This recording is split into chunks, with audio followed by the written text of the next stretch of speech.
Welcome, students, to the Masterclass. I'm your host and lead instructor, Harshal, and today we're diving deep into an explainer on the architecture of MS-DRG accuracy. We're going to completely decode the logic of inpatient reimbursement and procedural coding so you can see exactly how true precision defends against any audit. But before we get started, a quick reminder. If you are enjoying this lesson, please like, share, and subscribe to this channel and share it with friends for this free course on Decode Healthcare with Harshal. All right, let's get into it. Here's a quick look at our agenda for today's session. 1. Welcome to MS-DRG logic. 2. Medical versus surgical partitions. 3. Mastering PCS root operations. 4. Building the PCS code. 5. Crucial inpatient sequencing roles. And finally, 6. Severity, CC/MCC, and conclusion. Section 1. Welcome to MS-DRG logic. So the absolute crucial starting point here is understanding what a DRG actually is. The diagnosis-related group, or DRG, is basically a highly structured system designed to classify hospital cases into exactly 467 distinct groups. It's kind of like a giant sorting system. This classification is based entirely on the clinical severity of the diagnosis, which then establishes uniform billing and payment. Now, all diagnoses fall into one of 25 major diagnostic categories, or MDCs, which correspond to major organ systems. And as a quick expert tip from our source material, MDC 26 is uniquely reserved for multiple traumas, and MDC 27 is designated for HIV. Okay, to accurately determine a patient's classification, the MS-DRG grouper engine requires 7 key inputs. It literally needs all of these to work. First, you need the principal diagnosis, which is the primary reason for admission. Then you need the secondary diagnoses to capture any comorbidities. After that, any principal and secondary procedures that were performed. And finally, patient demographics play a huge role, specifically their age, sex, and discharge status. Without all 7 of these perfectly documented and coded, well, your final grouping just isn't going to reflect the true clinical picture. Now take a look at the DRG triplet structure here. Once the base DRG is established by the principal diagnosis, the presence of secondary diagnoses, specifically complications and comorbidities, actually splits the payment group into a triplet.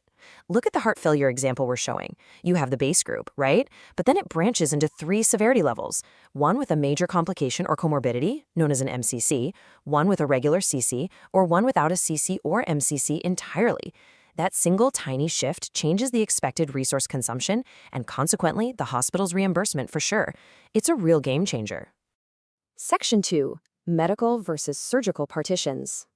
Within most of these major diagnostic categories, cases are immediately partitioned into 2 distinct groups. It's a fork in the road. On one side, we have the medical partition. These are cases that did not require a significant operating room procedure. On the other side, we've got the surgical partition. The defining rule here is simple, but it is absolute. If a procedure is present that meets the CMS definition of a major operating room procedure, boom, the case is driven directly into a surgical DRG. And, surgical DRGs generally carry higher relative weights, which is exactly why precise procedural coding is so absolutely vital. Section 3. Mastering PCS root operations. Before we even touch the root operations, we've got to understand how we get to the surgical site in the first place. There are exactly 7 approaches in the PCS system.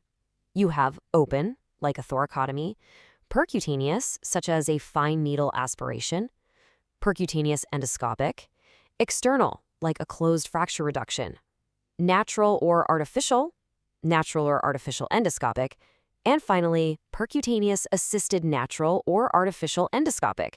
Wow, that's a mouthful.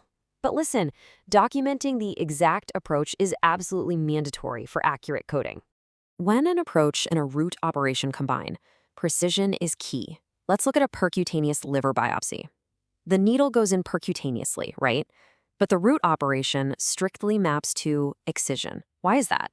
Well, because the qualifier diagnostic is used to identify excision procedures that are biopsies, where a small portion of the body part is cut out for examination.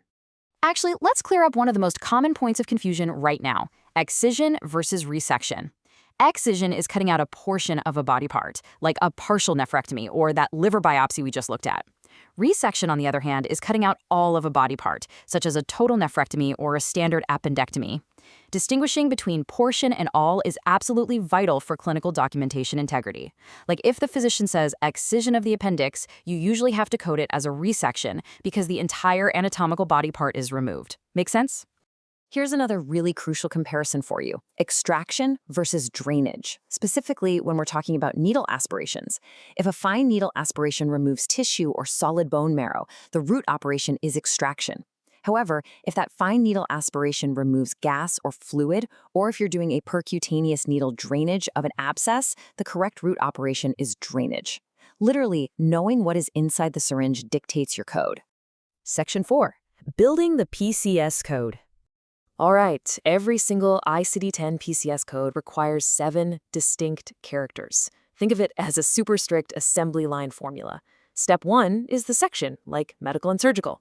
Step 2 is the body system. Step 3 is our root operation, which explains the intent. Step 4 is the specific body part. Step 5 is the approach. Step 6 is the device, if one is left behind. And finally, Step 7 is the qualifier for any additional detail. You absolutely must identify all 7 of these to build a valid code. Let's do a quick lab exercise and map some real-world summaries here. If an open appendectomy only removes a portion of the appendix, the root operation is excision, giving us the code 0DTJ0Z. For a CABG with an autologous vein, the root operation is bypass, giving us 0210JZ. A total hip replacement with a synthetic device maps to replacement, and a percutaneous transluminal angioplasty, or PTA, is mapped to the root operation dilation. Notice how every single character slot is perfectly filled based entirely on the clinical documentation. It's like a giant puzzle coming together. Section 5. Crucial inpatient sequencing rules. Okay, pop quiz time. I want to pose a challenging real-world clinical scenario to test you. A patient has sepsis with COVID. Which condition is sequenced as the principal diagnosis? Think about it for a second. Well, it's actually a bit of a trick question, because the answer depends entirely on the circumstances of the admission. Because, as you'll see here, timing is literally everything. If both sepsis and COVID are present on admission, sepsis is the principal diagnosis and COVID is secondary. However, if the patient is admitted with COVID and sepsis develops during the hospital stay, COVID is the principal diagnosis. See how that flips? What about sepsis with a catheter-associated UTI? Well, the complication, the CAUTI, is principal and sepsis is secondary. And for acute kidney injury and dehydration, there's actually no automatic rule. It is sequenced strictly based on the physician's documented primary reason for admission.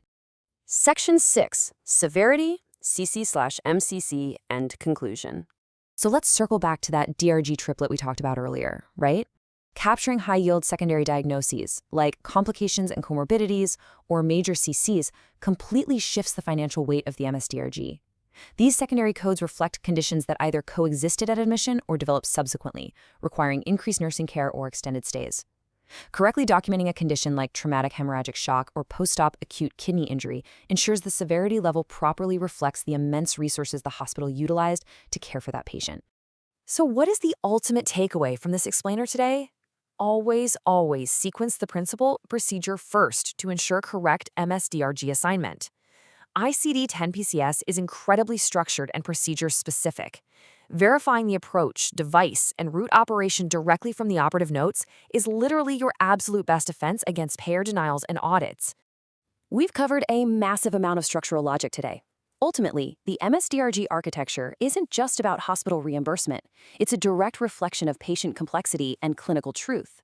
When we sequence and code with absolute precision, we paint the most accurate, undeniable picture of a patient's journey. So, next time you review an operative report, ask yourself, is the clinical story being fully captured, or is crucial severity being left off the table? Are you ready to master Major Diagnostic Category 25 in our upcoming deep dive into HIV infections? I hope so. If you are enjoying this lesson, please like, share, and subscribe to this channel and share it with friends for this free course on Decode Healthcare with Harshal. I'll see you in the next one.